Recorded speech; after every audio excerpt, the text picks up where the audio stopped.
জনপ্রশাসন সংস্কারকে ভিন্ন পথে পরিচালিত করে দেশকে অস্থিতিশীল করার ষড়যন্ত্র করা হচ্ছে বলে অভিযোগ করেছে বিসিএস প্রশাসন কল্যাণ বহুমুখী সমবায় সমিতি এবং অ্যাডমিনিস্ট্রেটিভ সার্ভিস অ্যাসোসিয়েশন।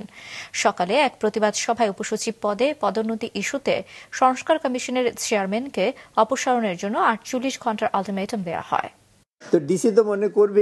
গত ১৭ ডিসেম্বর জনপ্রশাসন সংস্কার কমিশনের প্রধান আব্দুল্লাহ মুহিত চৌধুরী জানান, উপসচিব পদে পদোন্নতিতে প্রশাসন ক্যাডারের ৫০% এবং অন্য সব ক্যাডার থেকে ৫০% কোটা রাখার সুপারিশ করবেন তারা।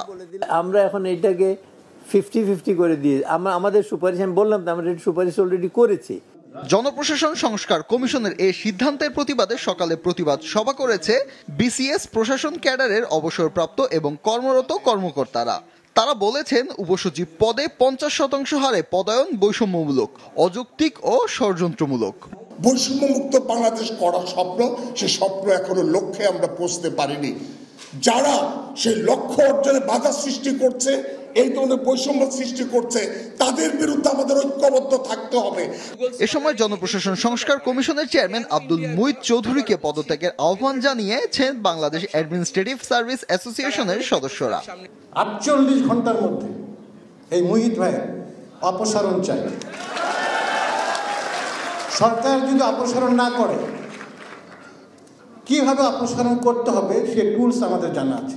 জনপ্রশাসনের উন্নয়ন, সক্ষমতা বৃদ্ধি ও মাঠ প্রশাসনকে আরো শক্তিশালী করা সহ ৬ দফা দাবি জানান তারা। আমি সাবধান করতে চাই, প্রশাসনের কোনো পর্যায়ে অন্ধভাবে বহিরাগত কাউকে এনে বসানোর চেষ্টা করা হলে তা কঠোরভাবে প্রতিহত করা হবে।